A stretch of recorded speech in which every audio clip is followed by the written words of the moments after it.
Quick recap, my name's Leanne, or Vet Med Kid, and I lived on campus at the University of Queensland Gatton campus for 3 years. In my previous video, I did pros of living on campus. In this video, you're going to hear all about the cons of living on campus. Plus, you'll hear all about the pros and cons of living off campus. So, definitely a lot of positives. Obviously, there were a few cons. Living on halls with all your friends all the time is just like a massive distraction type thing, you know. You have to be quite disciplined to know when to kind of say no to going to events. I found that hard. I'm definitely one of those people that lives by a bit of FOMO. I have hardcore FOMO. I find it really hard to be like, oh, I should be doing my assignment right now, but also that event sounds really good and I really want to hang out with my friends. So at least you learn to have a bit of self-discipline as well, I guess. Also, some people may find it too loud. I suppose I'm a very extroverted person who can be quite loud. I'm sitting in this hotel room right now and I'm talking quite loudly, so hopefully my neighbours can't hear me. I can't hear them, so I'm assuming it's fine. But that if you need to study in silence, I guess maybe living on halls isn't so great if you want to study in your room. But then, like I said, the library's right there, so it's easy to just pop on over. This is in my case. I don't know exactly what halls is like for everybody else, but this is through my experience.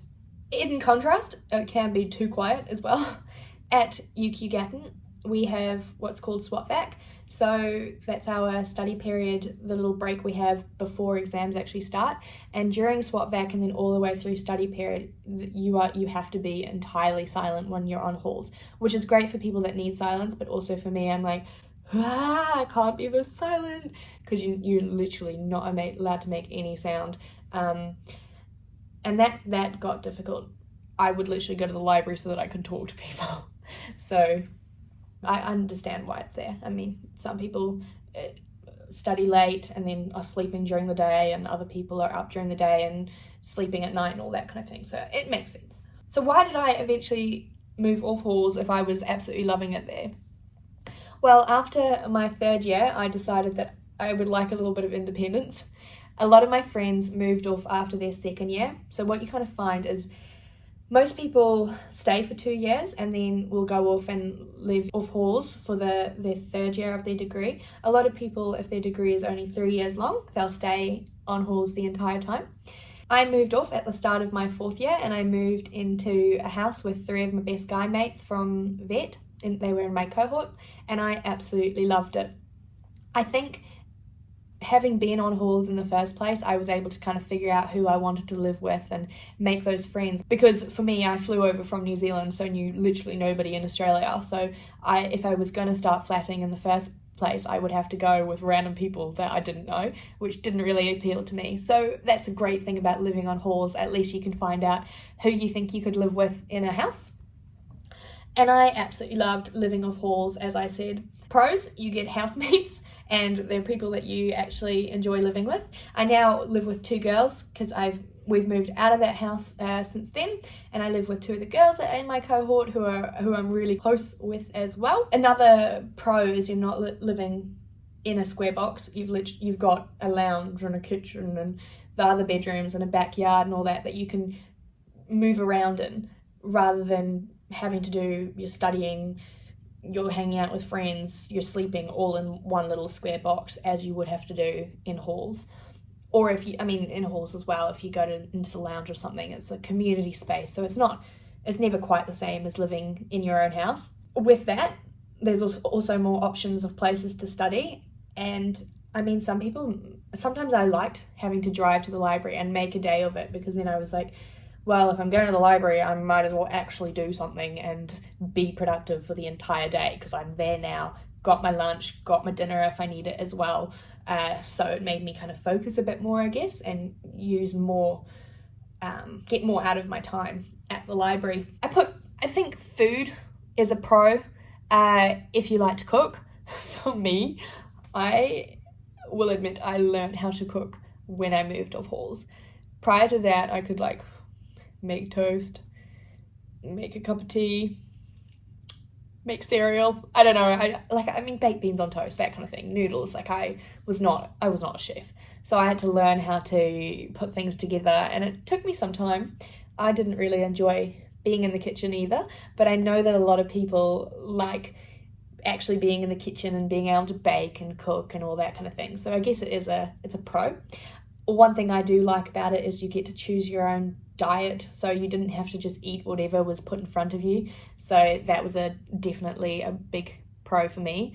I also found that while I lived on halls, although the food was great, I put on so much weight because it was very like carbs based, and I just changed my diet a little bit when I moved off halls so that it wasn't so heavy in carbs. I also really like that you get the independence.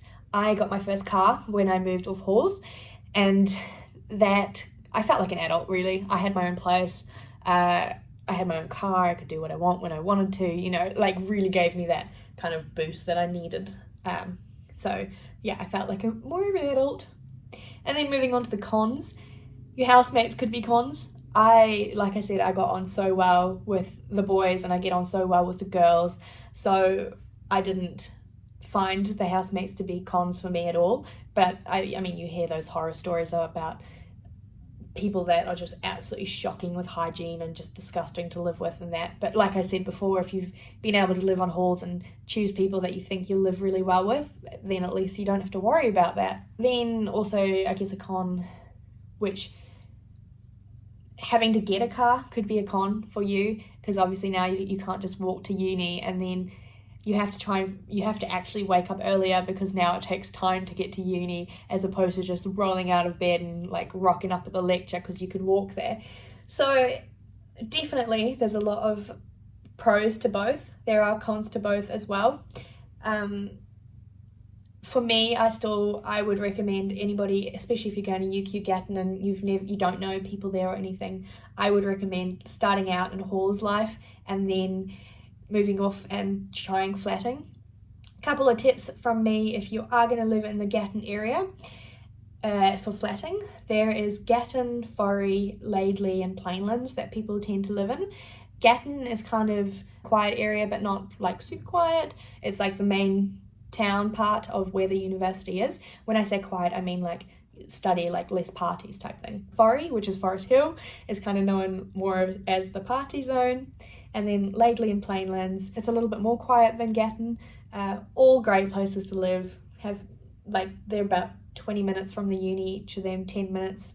Plainlands, Laidley is like 20 minutes, Forey's like 10 minutes, and then Gatton's like 15, 20 minutes, I guess, depending on which part of Gatton you live in. But yeah, so my biggest tips that I would say is get around it. Like if there's events, go to them, like meet people.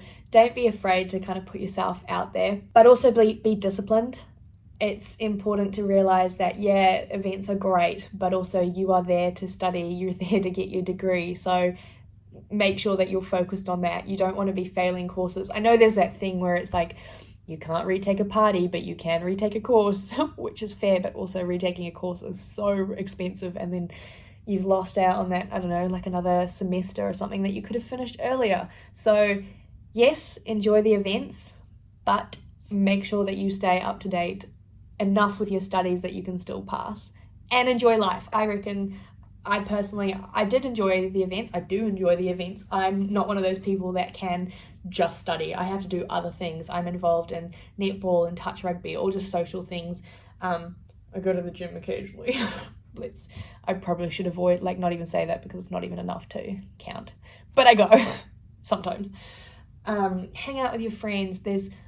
Find other things outside of uni that you can do, like park runs as well. Go out and enjoy a little dance in the night, you know. Put yourself out there, have fun, and enjoy being a semi-adult who has the excuse of university to not be a complete adult yet.